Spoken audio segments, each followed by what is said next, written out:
Imagine करें अगर आपके स्कूल में आपको अजीबोगरीब किस्म की चीज़ें नज़र आना शुरू हो जाए, जैसे लंबे लंबे साए, बातें करने की आवाज़ लेकिन जाने पे वहाँ कोई मौजूद ना हो,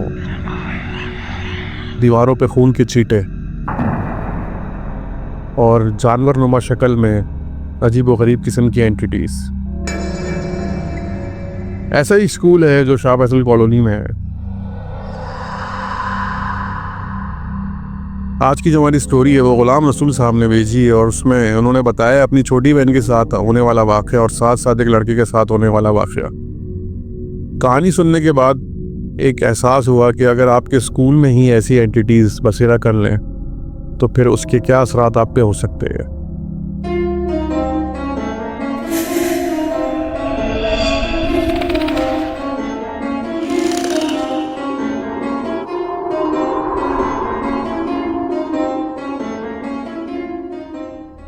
अच्छा, ये वाक़या जो है 97 या 98 में पेश आया था। उस वक्त गुलाम रसूल साहब की जो छोटी बहन थी वो स्कूल में पढ़ती थी। उनकी क्लास के अंदर एक दिन अचानक से ये हुआ कि दीवारों पे खून के छींटे नज़र आए। अच्छा, जब ये इस क्लास के अंदर एंटर हुए हैं तो स्टूडेंट्स देखते हैं कि खून के छींटे नज़र आए। उन्होंने अपनी टीचर को इन्फॉर्म किया, टीचर आई और फिर वो बात प्रिंसिपल तक गई, लेकिन उस बात का कभी भी कोई सुराग नहीं मिल सका कि यहाँ पे क्या हुआ है। जो रूमर स्कूल के अंदर फैल रहे थे वो ये थे कि यहाँ पे एक सिक्योरिटी गार्ड है जो रहमत चाचा जिनका नाम है, उनको किसी ने रात में बेदर्दी से कत्ल किया है। क्योंकि उस दिन के बाद से रहमत चाचा नज़र नहीं आए, लेकिन सभी ने सवाल करना शुरू कर दिया कि रहमत चाचा आखिर गए कहाँ।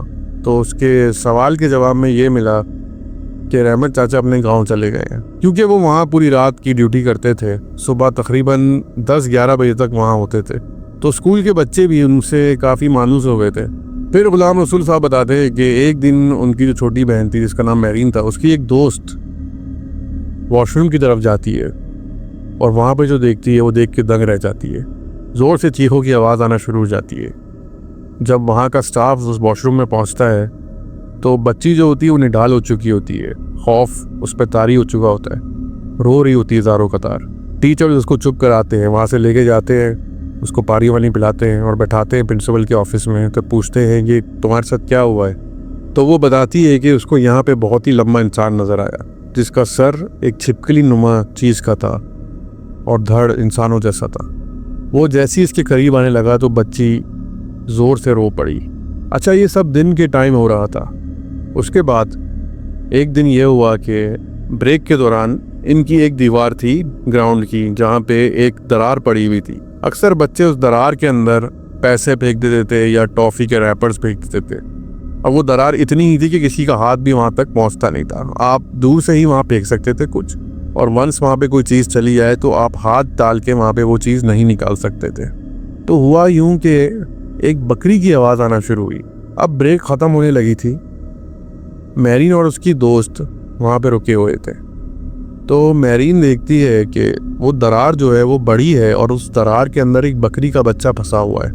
तो वो उस बकरी के बच्चे को जब निकालने की कोशिश करती है तो बकरी का बच्चा ज़ोर से चिल्लाता है और मैरीन डर के भाग जाती है। थोड़ी देर बाद जब वो वहाँ पहुँचती है तो वहाँ पे ऐसी कोई चीज़ नहीं थी, दरार अपने नॉर्मल साइज़ पे थी। तो वो अपना वहम समझ के इस बात को भूल जाती है। फिर कुछ दिनों बाद क्लास के बाहर से बातें करने की आवाज़ें आ रही होती है। उस वक्त एक फ्री पीरियड होता है, तो मैरीन जब निकल के देखती है तो उसको आवाज़ें तो आ रही होती हैं लेकिन वहाँ कोई होता नहीं है। हॉल पूरा खाली होता है और स्टूडेंट्स जो होते हैं वो अपनी अपनी क्लासेस ले रहे होते हैं। आवाज़ें ऐसी थीं जैसे कोई खुसर पुसर कर रहा है, लेकिन काफ़ी तेज़। अच्छा, मैरीन ये सुन के वापस क्लास में आ जाती है। गुलाम रसूल साहब बताते हैं कि मैरीन के साथ साथ मैरीन की कुछ दोस्तों ने भी कुछ चीज़ें एक्सपीरियंस की थी, जैसे लंबे लंबे सायों को देखना और दीवारों पे अजीब व गरीब किस्म की चीज़ों को देखना। ज़ाहिर बात है बच्चियाँ सारी छोटी थीं तो उनको अंदाज़ा ही नहीं था कि वो क्या देख रही हैं, क्या एक्सपीरियंस कर रही हैं। कुछ उनमें से थीं जिन्होंने स्कूल आना छोड़ दिया था। अब जब टीचर्स या प्रिंसिपल्स के बाद ये बात लेके जाते थे तो उनके पास कोई जवाब नहीं होता था और वो यही कह के टाल देती थी कि ये बच्चों का वहम है। ज़ाहिर बात है कोई सबूत भी नहीं था और पढ़ाई भी जारी रखनी थी, क्योंकि गुलाम रसूल साहब का जो घर था वो स्कूल के बिल्कुल सामने था। मतलब 1 या 2 घर छोड़ के।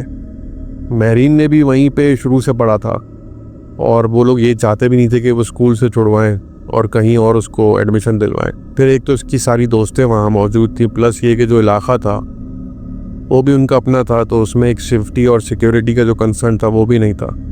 इस तरह वाक़यात चलते रहते हैं और एक दिन होता ये है कि महरीन की एक दोस्त होती है, वो वॉशरूम जाती है और जब वॉशरूम से बाहर आती है तो बेहोश हो जाती है। बच्ची की हालत जो होती है वो सही नहीं लग रही होती, तो उसको लोकल एक क्लिनिक है वहाँ लेके भागते हैं। क्योंकि गवर्नमेंट स्कूल है तो यहाँ पे उस तरह की जो फैसिलिटीज़ होती है वो नहीं होती, जैसे कि हेल्थ रूम है और डॉक्टर है। बच्ची को जब वहाँ लेके जाते हैं तो बच्ची को ड्रिप चढ़ती है और डॉक्टर जो होता है वहाँ पे वो ये बताता है कि बच्ची का जो ब्लड शुगर लेवल है वो काफ़ी लो हो गया है। थोड़ी देर में जब बच्ची को होश आता है तो बच्ची बताती है कि उसको ऐसे लगा वॉशरूम में जाने के बाद कि जैसे उसके जिस्म में से किसी ने पूरी जान निकाल दी। उसके पैर भारी होना शुरू हुए, उसका सर हल्का हुआ और चकरा के वो गिर गई। उसके बाद बच्ची का जब घर पे 1-2 दिन छुट्टी की और फिर बच्ची सही हुई, लेकिन जब वो दोबारा स्कूल आई और दोबारा जब वॉशरूम गई तो वहाँ दोबारा बेहोश हो गई। ये दूसरी बार हुआ था और उसके बाद उसको तेज़ बुखार हो गया। इस बार उसके सारे टेस्ट नॉर्मल आए, पेरेंट्स भी परेशान थे, टीचर्स भी परेशान थी कि हुआ क्या। अच्छा, फिर ये होता है कि बच्ची जो होती है रात को सो नहीं पाती है, जब भी सोती तो डरावने ख्वाब आते और वो चीख के उड़ जाती।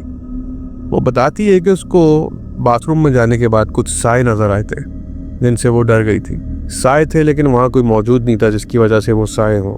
1 हफ्ते तक तकरीबन तेज़ बुखार में मुब्तला रहती है अपने घर पे। और फिर होता ये है कि बच्ची जो है उसके वालिदैन उसको वहाँ से उसका एडमिशन खारिज करा देते हैं और उसको कहीं और स्कूल में एडमिशन दिला देते हैं। और जब वो दूसरे स्कूल जाती तो सारी चीज़ें नॉर्मल हो जाती हैं। अच्छा, जो ये पूरी स्टोरी चल रही है, जो उससे इंडिकेशन जो ये मिलती है कि यहाँ कोई एंटिटी है जो बसेरा कर चुकी है और एक से ज़्यादा एंटिटी भी हो सकती है। और उस तरह की केस में ये होता है कि ये एंटिटी जो है मोस्टली शयातीन होते हैं जो कि इंसानों से नफरत करते हैं और शर भी फैलाना पसंद करते हैं। इस तरह के सिनेरियो में ये होता है कि वो फिर जब तंग करने पे आते हैं तो बहुत एक्सट्रीम तक भी जा सकते हैं। अच्छा, इस तरह के वाक़यात चलते रहते हैं। स्टूडेंट्स भी कुछ हद तक आदी हो जाते हैं और आहिस्ता आहिस्ता महरीन जो है और उसकी जो बैच होता है वो वहाँ से पढ़ के पास आउट हो जाता है। अच्छा, उसके बाद गुलाम रसूल साहब ने एक और वाक़या बताया जो कि काफ़ी इंटरेस्टिंग था। होता ये कि रात के टाइम वीकेंड्स पे वो जो गली है स्कूल की, वहाँ पे लड़के नाइट मैच खेलते हैं अमूमन, और लोग अपने अपने टेरेस से भी छतों से देख सकते हैं कि दूसरे लड़के जो है वो नाइट मैच खेल रहे हैं। अब उसमें होता यह है कि एक नवीद नामी लड़का शॉट मारता है और बॉल जो होती है वो स्कूल के अंदर चली जाती है। नवीद के सारे दोस्त जो होते हैं वो कहते हैं कि जिसने शॉट मारा है वही बॉल लेके आएगा, तो वो स्कूल की दीवार पे फिलांग के बैठ जाते हैं और नवीद जो होता है वो दीवार फिलांग के अंदर जाता है। बॉल लेते ही साथ ही उसको हाजत महसूस होती है और वो एक वहाँ पे दरख्त होता है नीम का, वहाँ हाजत कर देता है। दूसरे लड़के भी उसको मना कर रहे होते हैं और जैसे ही वो हाजत करता है तो वो चीखना चिल्लाना शुरू हो जाता है। दूसरे लड़के उसको बोलते हैं क्या हुआ क्या हुआ, तो वो उस वक्त कुछ नहीं कर रहा होता, वो सिर्फ चिल्ला रहा होता है और वो दीवार को देख रहा होता है ऊपर तक और कहता है कि दीवार बहुत ऊंची है और मैं उस पर फैलांग नहीं पा रहा हूँ। हालांकि दीवार ऐसी थी कि नॉर्मल हाइट के लड़के उसको फैलांग सकते थे। ये सब मंजर देख के जब चीखना चिल्लाना होता है मोहल्ले वाले भी आ जाते हैं कि आखिर हुआ क्या। पागलों की तरह वो चिल्ला के आवाज़ भागता हो के इधर से उधर भाग रहा होता है।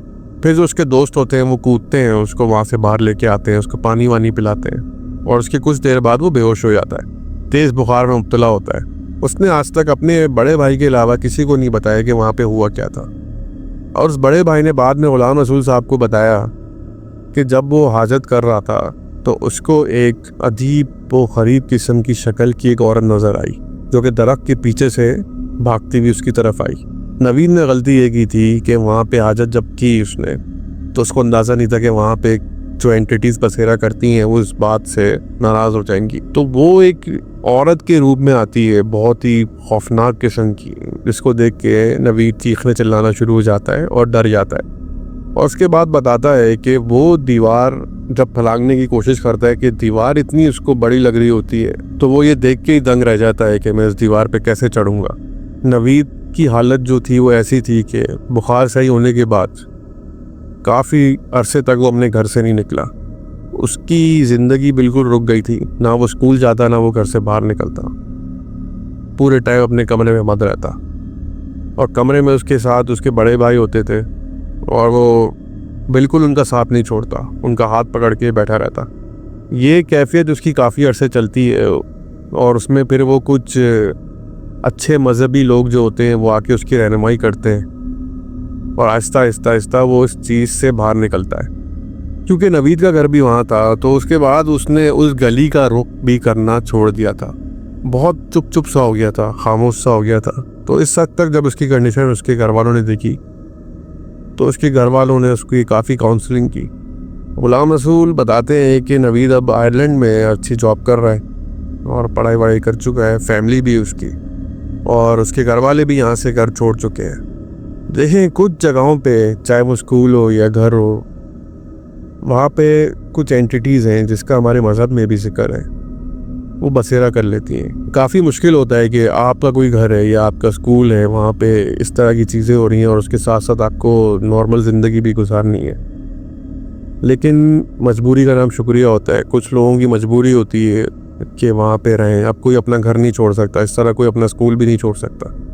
जो टीचर्स थी, टीचर्स का पर्सपेक्टिव ये था, जो बाद में पता चला कि उनको पता था कि यहाँ पे कुछ है, तो उन्होंने तिलावतों का सिलसिला शुरू किया, जिससे काफ़ी चीज़ें जो थी वो थम गई थी वक्ती तौर पे। लेकिन कभी ना कभी ऐसी चीज़ें होती थी, किसी स्टूडेंट को कुछ ऐसी अजीब व गरीब चीज़ नज़र आई, इंसानों का दर और जानवरों जैसी शक्लों की मखलूक, अजीब व गरीब शाये। उसके 3 से 4 बाद भी खून के छींटों वाले वाक़यात हुए थे जिसका कोई जवाब नहीं है किसी के पास। तो ये थी आज की स्टोरी। उम्मीद है आपको पसंद आई होगी और इसी तरह की स्टोरी के साथ अगली बार आपसे मिलूँगा।